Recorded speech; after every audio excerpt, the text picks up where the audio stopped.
안녕하세요. 제이콥 와입니다. 제가 지난 8월 24일 날 토플 시험을 봤어요. 미국의 대학교에서는 외국인 수험생들한테 영어 시험 성적을 요구하는데요. 통상적으로는 토플 시험, 그리고 IELTS나 듀오링고도 최근에는 많이 요구하는 편이에요. IELTS 같은 경우는 영국이나 호주, 그리고 뉴질랜드 유학 갈 때 많이 사용하는데요. 최근에는 미국에서도 대학원 입학이나 대학 입학을 할 때 많이 요구하는 편이고요. 듀오링고 같은 경우는 인공지능을 활용해서 언어 학습을 할 수 있는 그런 어플리케이션인데, 최근에 굉장히 독특한 방식의 영어 시험을 그쪽에서 개발을 해가지고 많은 학교에서 정식 영어 시험 성적으로 인정을 해주고 있어요. 저 같은 경우는 오랜만에 다시 공부를 시작한 것이었기 때문에 전통적인 방식의 토플 시험을 보게 되었는데요. 토플 시험이 사실은 굉장히 어렵고 비용도 많이 비싼 편이어가지고 부담이 되는 게 사실이었어요. 지난 24일 날 토플 시험을 받고 성적이 나왔는데요. 해당 성적을 한번 체크해 보려고 합니다. 방금 전에 컴퓨터로 라이브 방송을 하고 있던 상태에서 화면 녹화를 하다가 제 라이브 방송이 중간에 끊어졌어요. 굉장히 당황을 했었는데, 그래서 지금 제 아이패드를 통해서 해당 성적을 한번 확인해 보도록 하겠습니다.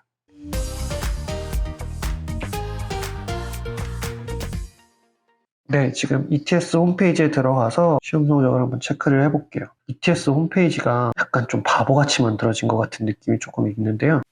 네, 제 걸로 바로 들어갔군요. Scores. 보시면 옛날 본 거 시험이죠.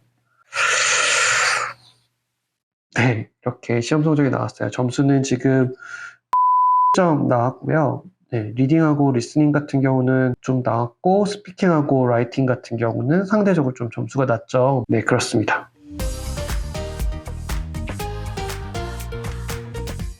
네, 여러분들한테 점수를 구체적으로 공개는 못 해드리지만 저는 개인적으로 그렇게 실망스러운 점수는 아니라고 생각을 했거든요. 문제는 뭐냐 하면, 지원을 하려는 학교 중에서 각 과목별로 최저 점수를 요구하는 학교가 있어요. 특히 이제 문과에 어문 계열을 지원을 한다든지 언어적인 특성들을 좀 활용을 해야 되는 그런 학과 같은 경우, 영어학과라든지 문학과라든지 커뮤니케이션 학과라든지 이런 학과에서는 개별 과목별로 특정 점수 이상의 점수를 요구하는 경우가 굉장히 많은데, 지원하려는 학교 중에 하나가 각 과목별로 특정 점수를 요구하는 학교가 있거든요.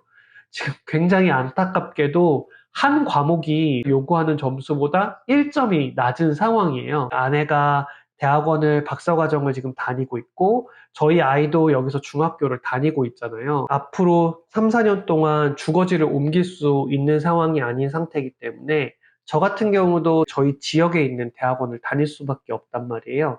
물론 저희 지역에 있는 대학원이 학교가 굉장히 좋은 시설을 갖추고 또 굉장히 좋은 평가를 받는 대학교들이기도 하고요. 미국 대학교나 대학원을 지원해 보신 분들은 아시겠지만, 통상적으로는 학교를 적게는 5, 6군데, 많게는 10군데, 15군데까지도 지원하시는 분들이 거의 대부분이거든요. 근데 이제 저 같은 경우는 지역에 제한이 있다 보니까 학교를 지금 2군데밖에 못 쓰는 상황이에요. 그런데 요번에 본 토플 시험 성적이 그 중에 한 학교에서 요구하는 시험 성적보다 어쨌든 미달하는 상황이니까 개인적으로 큰 문제가 된 상황인데, 아무래도 한두 달 정도 텀을 두고 다시 토플 시험을 보거나 아니면 IELTS나 듀오링고와 같은 조금 덜 부담이 되는 시험을 봐야 되지 않을까, 그렇게 생각을 하고 있어요. 근데 이게 되게 재밌는 게, 전반적으로 지금 현재 미국 대학원 입시에서 박사 과정이 됐든 마스터 과정이 됐든 대부분의 학교에서 최저 점수를 요구하지 않는 학교가 점점 늘어나고 있어요. 저희 아내가 다니고 있는 학교, 지원하려는 학교 중에 하나인데, 그 학교에서는 거의 대부분의 학과에서 GRE도 더 이상 요구하지 않고요. 토플 성적 같은 경우도 최저 점수를 더 이상 요구하지 않아요. 학교에서 이야기하는 논리는 이거예요. 더 이상 시험 성적 자체가 학생들의 실력을 더 이상 담보하지 않는다. 그리고 시험 보는 것에 기능적으로 뛰어난 사람들이 시험을 많이 보는 경우가 많다. 그렇기 때문에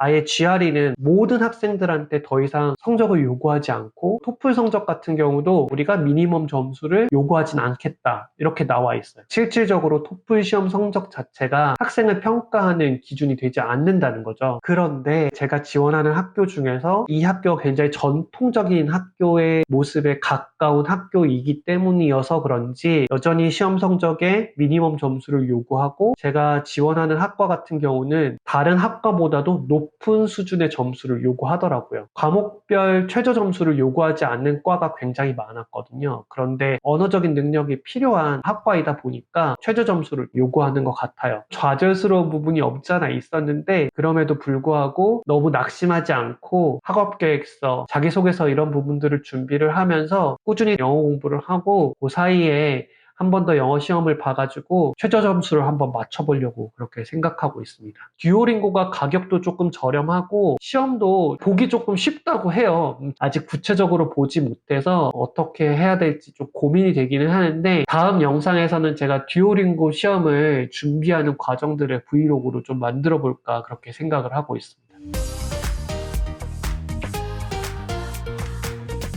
어쨌든 토플 성적은 이렇게 나왔고, 지난 한 2달 반 정도 준비 기간을 거쳐서 시험을 봤는데, 저는 개인적으로 점수에 대해서는 만족해요. 제가 20대 후반에 대학원 들어갈 때 점수보다 사실 높거든요. 거의 10점 넘게 높은데, 그래서 굉장히 점수에는 만족하는 편이지만 아쉽게도 과목별 최저 점수를 받지 못해서 그 부분이 너무 아쉬웠다. 그래서 또 쓸데없이 영어 시험을 보는데 돈을 써야 한다. 이게 좀 슬픈 현실입니다. 지금 이렇게 과정이 잘 진행이 되고 있고, 이제 9월 달부터는 자기소개서라든지 학업계획서 이런 부분들이 학교의 당락을 결정짓는 결정적인 요소들이기 때문에 열심히 작업을 해보려고 생각하고 있습니다. 오늘은 여기까지고요. 저의 그 박사과정으로 가는 입시 과정들 여러분들과 계속 공유하면서 합격의 기쁨을 같이 여러분들과 누릴 수 있도록 최선을 다해서 노력해 보도록 하겠습니다. 저의 과정을 지켜보고 싶으신 분들은 구독, 좋아요 꼭 눌러주시고요.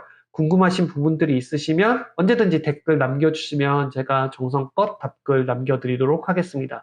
그럼 다음 시간에 만나요. 안녕!